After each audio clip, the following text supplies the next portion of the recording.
कि जो बोनस अंक जो हमें मिलता है वो एक भीख का कटोरा नहीं है। स्थायी कर्मी के बराबर हम काम करते हैं। विभाग के अधिकारी ने हमें ये एक फरमान पकड़ा दिया जिसमें सिर्फ इतना लिखा हुआ है कि जो सेवा नियम है उसमें हम बदलाव करने जा रहे हैं। जो हमारा पढ़ाई का टाइम है वो हॉस्पिटल को दिया है, हमने ड्यूटियां की है। डिलीवरी के लास्ट डे तक भी मैं वहाँ अवेलेबल थी और 1 महीने के लिए भी मैंने छुट्टी ली, तो उस वक्त भी हमारे टेंडर वाले ने ये कहा कि हम दूसरे बंदे को लगा देंगे अगर 7,000 से ज्यादा कभी सैलरी नहीं मिल रही। वो सिर्फ और सिर्फ एक कोचिंग माफियाओं का गिरोह है, हम जाने वाले नहीं है। आप हमें पकड़ के कहीं जरूर ले जा सकते हो। नमस्कार साथियों, आप सभी का स्वागत है आपके खुद के डिजिटल न्यूज चैनल पर दा खटक पे। अगर बात की जाए आज के दौर में तो सरकार हर चीज को प्राइवेटाइजेशन पे लेके जा रही है। चाहे कोई सा भी विभाग हो, कोई से भी कर्मचारी हो, उनको सुविधा के रूप में लगाया जा रहा है। हर चीज का जो है टेंडर जारी किया जा रहा है। अगर बात की जाए कोरोना काल की, कोरोना काल में एक ऐसी महामारी जिसने लाखों लोगों की जान चली गई, लाखों लोगों की जो है इससे ग्रस्त हुए, लेकिन कुछ लोगों ने अपनी जान की परवाह न करते हुए भी कई सारे लोगों की जान बचाने में एक अहम योगदान दिया। और उन्हीं में से है पैरामेडिकल स्टाफ जो भी जयपुर के स्वास्थ्य भवन में अपनी कुछ मांगों को लेकर ज्ञापन देने आए। आप देख सकते हैं तमाम प्रकार से किस प्रकार से जो पैरामेडिकल का स्टाफ है जो यहाँ पे ज्ञापन देने आए। हम उनसे जल्दी बातचीत करेंगे, क्या इनकी मांगे है, किन सूत्रीय मांगों के लिए ये ज्ञापन दिया जा रहा है। चलिए हम बातचीत करने की कोशिश करते हैं। सर, क्या मांगों के लिए जो आप हैं यहाँ पे ज्ञापन देने आए? सर, आज प्रदेश के कोने कोने से स्वास्थ्य कर्मी आज स्वास्थ्य भवन में इकट्ठा हुए हैं। हमारी सरकार से बिल्कुल वाजिब मांग है कि सरकार ने हमें एक आदेश जारी करके हमें बताया 20/11/2025 को कि स्वास्थ्य विभाग की जो भी नॉन गजेटेड की जो वैकेंसियां हैं उनके जो नियम जो हैं सेवा नियम, उनमें एक बदलाव करने की एक पत्रावली प्रक्रियाधीन है। जिस आज तक जो हमारी यथास्थिति नियमों की ये है कि हमारी भर्तियां lab technician, ARG, ECG, dental technician, ophthalmic assistant, ANM and nursing officer और फार्मासिस्ट, आज तक सारी जो वैकेंसियां हैं ये सारी वैकेंसियां मेरिट प्लस बोनस के आधार पे हुई हैं। लेकिन विभाग के कर्मचारियों ने, विभाग के अधिकारी ने हमें ये एक फरमान पकड़ा दिया जिसमें सिर्फ इतना लिखा हुआ है कि जो सेवा नियम है उसमें हम बदलाव करने जा रहे हैं। आखिर ये सेवा नियम बदलने की जरूरत कहां पड़ी? आखिर वो कौन सा एक ग्रुप है जो ये कह रहा है कि सेवा नियम में चेंज किया जाए? क्योंकि इस सेवा नियम से जो आज कर्मचारी काम कर रहे हैं वो सारे कर्मचारी आज स्वास्थ्य भवन के प्रांगण में बैठे हैं। हमारी सरकार से इतनी मांग है कि जो बोनस अंक जो हमें मिलता है वो एक भीख का कटोरा नहीं है। वो हम रात दिन सुबह शाम हम शिफ्ट में ड्यूटी करके 8,300 की, 8,600 की हम नौकरी करके यहाँ तक पहुंचे। कोई भाई 3 साल से यहाँ काम कर रहा है, कोई भाई 2 साल से यहाँ काम कर रहा है, कोई 1 साल से काम कर रहा है।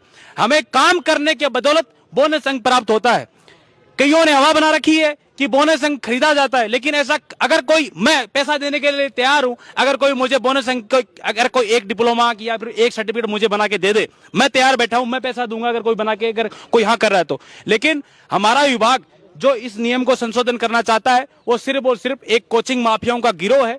उनकी दुकानें नहीं चल रही हैं। वो चाहते हैं कि जैसे राजस्थान पुलिस की, पटवारी की जैसे कोचिंगें हो रही हैं उसी तरह हम लोग भी कोचिंगें करवाएं और कोचिंगें करवा करके इनसे मोटा पैसा वसूल करें, जो कि हम कदे ही नहीं होने देंगे। और दूसरी हमारी सबकी एक ही मांग है कि बोनस अंक 10, 20, 30 रहे। और हमारी जो 2025 के बजट में जो 1500 पदों की जो घोषणा करी थी, वो जो घोषणा करी है उनके ऊपर सरकार अमल में लाए और हमारी विज्ञप्ति जारी करके और हमें एक तोहफा फरमान करवाए। तो इससे पहले भी आपने कोई कोशिश करी हो या किसी को ज्ञापन दिया हो? आज तक सरकार को बने 2 साल हो चुके। 2 साल में लगभग हजारों हमारे ज्ञापन, माननीय 200 विधायक है विधानसभा में, हम सबको ज्ञापन दिया है। जितने भी हमारे मंत्री हैं हम मंत्रियों तक पहुंचे हैं, ज्ञापन दिए। जोधपुर में हमारे कई भाइयों ने मिलकर के सामूहिक रूप से जोगाराम पटेल जी को ज्ञापन दिया। बढ़िया तरीके से उनके सर्किट हाउस में हम लोग मिले हैं, के बिश्नोई जी से मिले हैं, हम लोग सुमित गोदारा जी से हम लोग मिले हैं, हम लोग किरोड़ीलाल मीणा जी से हमने मिले। किसी जगह से कोई पॉजिटिव रेस्पॉन्स? जो हम जिन विधायकों की हम बात कर रहे हैं उन विधायकों ने जो हमें लिखित में दिया है, पीछे पोस्टर लगा हुआ है, उस पे माननीय विधायकों ने लिखित में हमें चिट्ठी लिख के दी है। मंत्रियों ने हमें कहा है कि आपकी जायज मांग है, लेकिन सिर्फ और सिर्फ सरकार के कुछ अधिकारी जो इस नियम में चेंजेस का बदलाव करना चाहते हैं, जो हम नहीं होने देंगे। और अगर ये नियम में बदलाव हो जाए तो इसमें कितने जो पैरामेडिकल के स्टाफ है उनको परेशानी आएगी? सर लगभग अगर आंकड़ा हमने इनसे मांगा है, लेकिन ये लोग भी विभाग वाले देने में हिचकिचाते हैं कि अगर इनको एग्जिट अगर हमने दे दिया कि इतने लोग हैं तो बात मीडिया में आ जाएगी, और मीडिया में आ जाएगी तो बहुत बड़ा बवाल आ जाएगा। लेकिन हम मानते हैं कि कम से कम बता रहा हूं सर, 20,000 के आसपास नर्सिंग ऑफिसर, एएनएम वगैरह सब लोग, हम 20,000 लोग हैं जो संविदा पे काम कर रहे हैं, 8,600 की नौकरी कर रहे हैं। और अगर नियम से बात की जाए प्रदर्शन को, तो कई सारे लोग हैं ऐसा कहते हैं कि प्रदर्शन करना आज के समय में ट्रेंड है।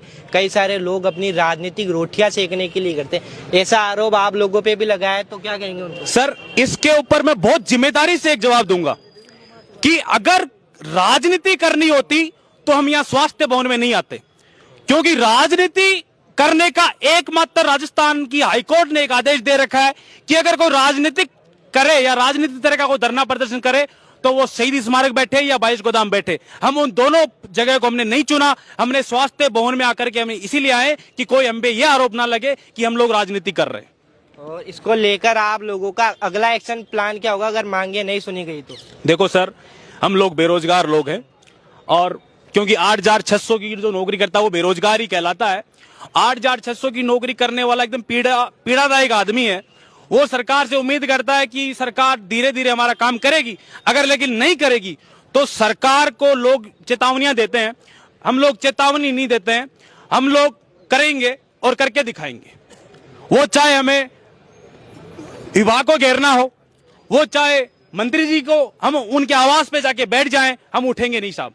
मंत्री जी को हम पहले भी कह चुके हैं, मंत्री जी जिस दिन हम यहाँ आके बैठ गए हम जाने वाले नहीं है। आप हमें पकड़ के कहीं जरूर ले जा सकते हो, लेकिन हम लोग चल के नहीं जाएंगे। अगर बात की जाए भारत की जनसंख्या को, तो उसको लेकर कहा जाता है, अगर हमारे स्वास्थ्य प्रणाली की बात करें तो कई सारे जो पद है, डॉक्टर हो, पैरामेडिकल का स्टाफ को लेकर खाली है, लेकिन उनको अभी भी सरकारी जो नौकरियां है सुविधा के रूप में रखा जा रहा है। उस पर क्या कहेंगे? सर सरकार कदे ही नहीं चाहती है कि संविदा पे नौकरी लगाए, और ना ही कोई बेरोजगार चाहता कि मैं संविदा पे नौकरी करूं। लेकिन जो जिम्मेदार लोग हैं वो सिर्फ सरकार को फायदा पहुंचाने के चक्कर में और अपना खुद का स्वार्थ देखने के लिए वो अलग अलग तरह के ज्ञापन बनाते हैं, जिनको मैं ज्ञापन ही बोलूंगा, क्योंकि वो सरकार के पास लेके चिट्ठी जाते हैं कि साहब अगर लैब टेक्नीशियन को हम संविदा पे लगाएंगे तो हमारे खजाने से इतना रुपए का बजट का नुकसान होगा, और अगर इनको परमानेंट करेंगे, आज हमारा 250 रुपए लैब टेक्नीशियन का ग्रेड पे है।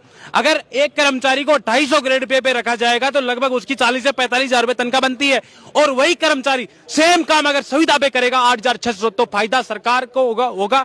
और सरकार ये चाहती है कि भाई हमारा बजट में कम बजट में अगर काम हो रहा है तो हम क्यों सेम काम वही किया जाए जो 8,600 में करा। जहाँ पर 5 आदमी के पैसे लग रहे हैं वही एक आदमी को देने पड़ेंगे अगर वो सरकारी हो जाए तो, क्योंकि जिस हिसाब से आपने बोला।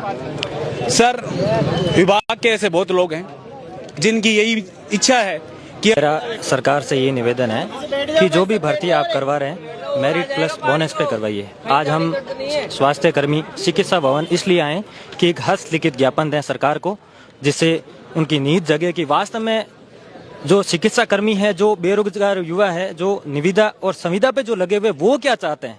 हकीकत बात ये, आज जितने भी जो पीछे आप देख रहे हैं जितने भी युवा है ना, सारे हॉस्पिटलों के अंदर काम करते हैं, निविदा और संविदा स्टाफ है, बेरोजगार लैब टेक्नीशियन, रेडियोग्राफर, फार्मासिस्ट भी है। कुछ लोग, हम लोग ये चाहते हैं कि हमारा 1965 जो नियम है वो यथावत रहे। हम नई बात भी नहीं रख रहे हैं, जो इतने वर्षों से जो चलती हुई आ रही है 1965 नियम के अनुसार मेरिट प्लस बोनस पे जो भर्तियां होती आ रही है, हम वही नियम चाहते हैं सरकार से कि हमने भी उसी बेस पे ही तैयारी की है हमारी, और हमने जो हमारा पढ़ाई का टाइम है वो हॉस्पिटल को दिया है। हमने ड्यूटियां की है, 6 घंटे 7 घंटे ड्यूटियां की है, भले होली हो, दिवाली हो, त्योहार हो, तो उसमें हमारे जो निविदा कॉन्ट्रैक्ट जो स्टाफ है वो काम करता रहता है। मान लो अपने परमानेंट स्टाफ गांव भी जाए तो पीछे ये लोग देखते हैं। तो हम चाहते हैं कि हमने 6 से 1000 में अल्प वेतन में, इतनी आज मजबूरी है 6 से 1000 में नौकरी करनी भी, ताकि क्या है कि हमारी नौकरी लगे। मेरिट प्लस बोनस से इतनी साल जो भर्तियां आई है, तो हम भी चाहते हैं कि भी ऐसी भर्तियां आती रहे। चलिए हम और लोगों से जो है हमारे बीच में हम उनसे बातचीत करते हैं कि कहाँ से जो लोग हैं वो प्रदर्शन के लिए आए हैं। चलिए सर, आप क्या कहना चाहेंगे और आप कहाँ से आए हैं? मैं जोधपुर से आया हूँ और मैं ये कहना चाहता हूँ कि ये हमने 6,000 की नौकरी की है। कितने साल से कर रहे हैं सर आप? मैं 3 साल हो गए, 3 साल से 3 महीने ऊपर हो गए, 3.5 साल हो गए। 3.5 साल। हाँ, और मैं 6,000 की नौकरी कर रहा हूँ और 6,000 में यदि सरकार अब बोल रही कि हमें लिखित एग्जाम कराएंगे तो पहले क्यों नहीं करवाए। और वेतन की बात करें तो क्या इसमें आपका खर्चा आपका हो जाता है? नहीं, बिल्कुल नहीं होता। 7,000 में खर्चा कैसे होता है, आप भी मानो। 7,000 में खर्चा कैसे पॉसिबल है? सिटी बस का किराया आना जाना भी हो जाता है, उसमें खर्च हो जाता है। और सैलरी 3-3, 4-4 महीने सैलरी नहीं आती है। सबसे बड़ी बात है 3-3, 4-4 महीने सैलरी नहीं आती है। और 6,000, 7,000 से ज्यादा कभी सैलरी नहीं मिल रही। काम कितने घंटे करना पड़ता है आपको? 8 घंटे, 8 से 10 घंटे। 8 से 10 घंटे। हाँ, और मंथ में 4 ऑफ से ज्यादा कभी ऑफ भी नहीं मिलते है। कभी जरूरी कार्य होता है या शादी ब्याह कुछ भी होता है, घर का फंक्शन, वो भी अटेंड नहीं कर पाते। चलिए, आप यहाँ पे देख सकते हो हमारे साथ हमारी कुछ बहनें भी, हम उनसे भी बातचीत करना चाहेंगे। जी मैम, आप कहाँ से हैं? हम भीलवाड़ा से हैं। भीलवाड़ा से आप यहाँ पे ज्ञापन देना है, और क्या कहना चाहेंगे आप? हम ये यही जो आप पत्र लिख रहे हैं इसके बारे में बताइए एक बार। हम यही कहना चाहते हैं कि वैकेंसी मेरिट और प्लस बोनस अंक पे आए और उनमें 1965 के नियम के अनुसार मतलब कोई संशोधन ना हो। देखिए, पहले एक समय पे काफी सारे मांगे थी, लेकिन अब नियम को यथास्थिति पे रखने के लिए जो ये ज्ञापन है ये दिया जा रहा है। काफी सारे कर्मचारी है पैरा मेडिकल के अपने हाथों से जो है ज्ञापन लिख रहे हैं। हम आपको दिखा सकते हैं किस प्रकार से जो ज्ञापन दिया जा रहा है उनकी कुछ मांगों को लेकर। और हमारे बीच में एक हमारी बहन है जो अपने बच्चे के साथ आई है और इसमें ज्ञापन दे रही। मैम, क्या नाम है आपका? भावना जहांगीर, भावना जहांगीर जी। तो आप कहाँ से आई है? भीलवाड़ा से। और आप बताना चाहिए क्या क्या परेशानी आ रही है पैरा मेडिकल के रूप में अभी आपको? सर, हम पिछले कई सालों से निविदा कर्मचारी के रूप में काम कर रहे हैं। हर बार ठेकेदार चेंज होता है और वो हमें बहुत सारी मतलब कई ऐसी सिचुएशन पैदा करता है जिसकी वजह से काम में हमको दिक्कत होती है। और हर बार वैकेंसी के लिए हम कोशिश कर रहे हैं कि बोनस पे, मेरिट बोनस पे ही वैकेंसी निकले। और इस बार अगर एग्जाम बेस के लिए बोल रहे हैं, 3-3 साल से हम लोग जो जॉब कर रहे हैं वहाँ, वो हम किस वजह से कर रहे हैं? 8-8 हजार की नौकरी हम 3 साल से कर रहे हैं सर। अब अगर एग्जाम बेस होगी तो हमारे 3 साल, वो पिछले जो 3 साल हमारे निकल गए, वो वापस नहीं आएंगे। और हम लोग यही चाहते हैं कि अब मेरिट और बोनस से ही वैकेंसी निकले। जैसे आपका एक छोटा सा बच्चा भी है, इसको लेकर भी जो आप वर्तमान में काम कर रहे हैं, तो क्या क्या? मैं पूरी मेरे 9 महीने की जो थी टाइम पीरियड, उसमें मैंने 9 ही महीने वहाँ हॉस्पिटल में जॉब करी है। और उसके बाद भी मेरे को सिर्फ 1 महीने और 15 दिन, पूरे 9 महीने आपने काम किया? लास्ट डिलीवरी के दिन भी मैं हॉस्पिटल में ड्यूटी पे ऑन ड्यूटी थी। उस वक्त मेरे पेन चालू हुए, उसके बाद मैं हॉस्पिटल में एडमिट हुई हूँ। आपको कोई जहाँ जो आपके टेंडर थे उनके या सरकार द्वारा कोई छुट्टी कोई कुछ? सर, मैंने मांग करी थी, लेकिन मैंने डिलीवरी के बाद मांग करी। सिर्फ मेरे को 1 महीने की छुट्टियां मिली उस वक्त, लेकिन 1 महीने पहले कोई छुट्टी नहीं मिली। डिलीवरी के लास्ट डे तक भी मैं वहाँ अवेलेबल थी और 1 महीने के लिए भी मैंने छुट्टी ली तो उस वक्त भी हमारे टेंडर वाले ने ये कहा कि हम दूसरे बंदे को लगा देंगे अगर आप जल्दी से जल्दी नहीं आते हो तो। मतलब एक तरीके से जॉब से निकालने की भी धमकी मिली सर। और अगर वर्तमान की बात करें तो काम, बच्चों को संभालना कैसे किया जाता है? टाइम हॉस्पिटल में ले जाते हैं सर, साथ में साथ में बच्चे को, 1 महीने के बच्चे को मैं साथ में हॉस्पिटल में ले गई हूँ सर। क्योंकि हॉस्पिटल में ना जाने कितने वायरस कितने बैक्टीरिया रहते जी सर, सबके साथ में ले जाना पड़ता है। क्या कर सकते, मजबूरी है। अगर आज नहीं करेंगे काम तो हमको आगे नौकरी कौन देगा? देखिए, हमारे पास एक ऐसी माँ है, वो अपने आप में योद्धा भी है और कई सारे लोगों का इलाज भी करिए, खुद के बच्चों को भी संभालना, चाहे लोगों की जो है जान को सुरक्षित करना, इस प्रकार का कार्य है वो किया जा रहा है। और जो हमारे बीच में लैब टेक्नीशियन, पैरा मेडिकल के कोई स्टाफ कुछ कहना चाहे, अपनी मांगे रखना चाहे, कोई बोलिए। मेरा नाम खुशाल निरवानी है। मैं पैरा मेडिकल के ईसीजी टेक्नीशियन पद पर अभी वर्तमान में आरएनटी पे संविदा पे कार्यरत हूँ। हालत ये, आज से 2 साल पहले की बात बता रहे कि वार्ड वो ईसीजी कर रहे थे। इनके सरकार के पास ईसीजी टेक्नीशियन की कमी, लैब टेक्नीशियन की कमी, रेडियोग्राफर, डेंटल, सबकी कमी होने के बाद भी ये वैकेंसी नहीं निकालती। आज से 2 साल बाद आपके जैसे मीडिया बंधुओं ने मतलब सोशल मीडिया पे वीडियो वायरल हुई थी जोधपुर पावटा की, जब एक वार्ड वो ईसीजी कर रहा था।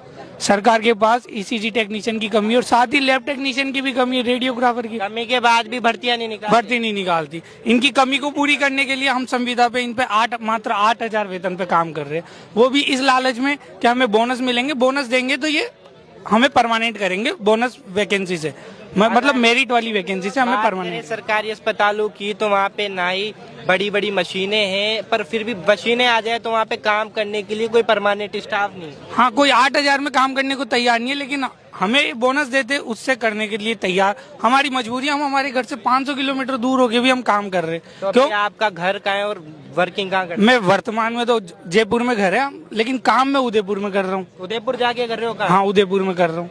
जयपुर का रहना 8,000 रुपए के लिए। तो उसमें क्या ही बचता होगा आपको? उसमें कुछ ही नहीं बचता, घर वालों से पैसे मंगाने पड़ते।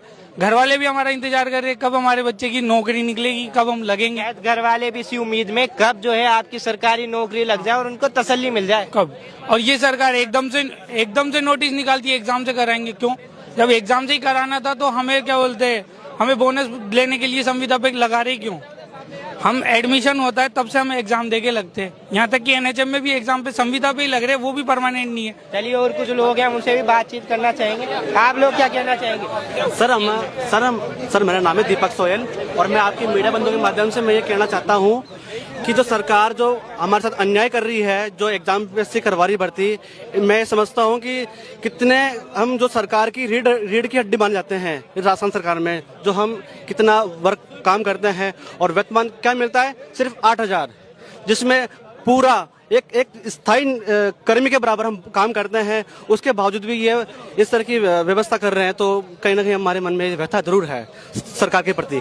सरकार के प्रति नाराजगी जो है, जायज नाराजगी है सरकार के प्रति, बिल्कुल हमारी बहुत ज्यादा है। और अगर आप नर्सिंग कर्मचारी या पैरामेडिकल की जो टीम, उनके कुछ कहना चाहेंगे? सर मैं उनसे ये मैं आपके माध्यम से ये कहना चाहूँगा कि सर जितने भी यहाँ पे दूर दराज से किसी डिस्ट्रिक्ट से आए हुए लोग हैं, बहुत सारे डिस्ट्रिक्ट से लोग आए हुए हैं, मैं चाहता हूँ कि सरकार उनकी मांगों को सुने और उन पे विचार करके सीधी भर्ती मेरिट प्लस बोनस से करवाने का कार्य करे। अनेक बार जो लंबे समय से जो प्रदर्शन किए जा रहे हैं, तमाम नेताओं के पास कोई पॉजिटिव फीडबैक? सर तमाम नेताओं से हम ये बिल्कुल 200 विधानसभाओं में मंत्री से, विधायकों से मिले हैं और उन्होंने भी हमारा पक्ष बिल्कुल एकदम मजबूती से रखने का विधानसभा में हमको समर्थन दिया है कि हम आपकी मांग विधानसभा में ही पहुंचा के रहेंगे और जो हम जो चाहते हैं कि मेरिट प्लस बोनस के आधार पर वो करवाने का पूर्ण उनका काम है। मैं पैरामेडिकल का स्टूडेंट रहा हूँ, मैं 2 साल से कार्यरत हूँ निविदा के ऊपर। हमारी ये प्रॉब्लम चल रही है, सरकार से मांग भी है कि हमें 2,500 पदों पे लैब टेक्नीशियन की भर्ती दी जाए। प्रॉब्लम ये है कि हमारे नियम 1965 वाले में छेड़छाड़ हो रही है, क्योंकि उसमें छेड़छाड़ होगी तो हमारा भविष्य खराब होगा। भविष्य खराब है तो हमने जो एक्सपीरियंस पे काम किया है वो गर्त में गया। तो इस प्रकार से काफ़ी सारे स्टूडेंट है, पीछे भी है, आप देख रहे हो, वो सब के सब निविदा कर्मचारी हैं। ना किसी का 8,000 में घर बढ़ रहा है, ना किसी कर्मचारी का। और जो ठेका कर्मी होते हैं सब है, वो सब क्या है, अपनी अपनी व्यवस्थाओं से लेते हैं, जो भी उनकी प्रक्रिया है लेन देन की, कोई भी प्रकार की भी हो। कुछ जगह एग्जाम होते हैं, कुछ जगह सेटिंगें होती हैं, कुछ जगह आधिकारिक दबाव होते हैं, उससे निविदा पे लगते हैं, वो फेस किया जाता है। फिर ये ऐसे नियम आ जाते हैं कि भाई एग्जाम हो रहा है, तो एग्जाम होगा तो फिर वो 3 साल से क्या कर रहा था वहाँ पे, ना तो करियर बना सका अपना। अगर उसका सिलेक्शन नहीं हुआ तो वो गया, भाई जो 3 साल से काम कर लिया उसका सिलेक्शन नहीं हुआ एग्जाम के अंदर, तो उसका 3 साल बर्बाद हुई, पढ़ाई छूट गई, वो बर्बाद हुई। तो भाई पढ़ाई भी छूट गई, घर से भी खराब हो गया, 3 साल हॉस्पिटल में काम भी कर लिया, तो भाई उसका तो जीवन बर्बाद हो गया। अब वो बाहर जाकर किसी प्राइवेट लैब में काम करेगा। प्राइवेट लैबों में 5-5 हज़ार देते हैं, डिप्लोमा है नहीं है, लैब रजिस्टर्ड है नहीं है, वो भी प्रॉब्लम है। तो इस दुविधा को निकालने के लिए भर्ती है जो एग्जाम बेस पे ना कराकर सीधी भर्ती करवाई जाए। आप क्या कहना चाहिए? सबकी यही की मांग है। मैं यही कहना चाहता हूँ कि 4,000 पदों की जल्द से जल्द भर्ती निकाली जाए और मेरिट प्लस बोनस अंक के आधार पर वैकेंसी निकाली जाए। हम आज 2-2, 3-3 साल से यहाँ पे बैठे हैं, सभी साथीगण जो ज़्यादा से ज़्यादा 2-3 साल से गवर्नमेंट में काम कर रहे हैं, कम वेतन पे काम कर रहे हैं, 7,500 में काम कर रहे हैं। तो वो सबकी एक ही मांग है, मेरिट प्लस बोनस अंक और परमानेंट भर्ती जल्द से जल्द निकल। मेरिट प्लस बोनस अंक और परमानेंट भर्ती है वो हो।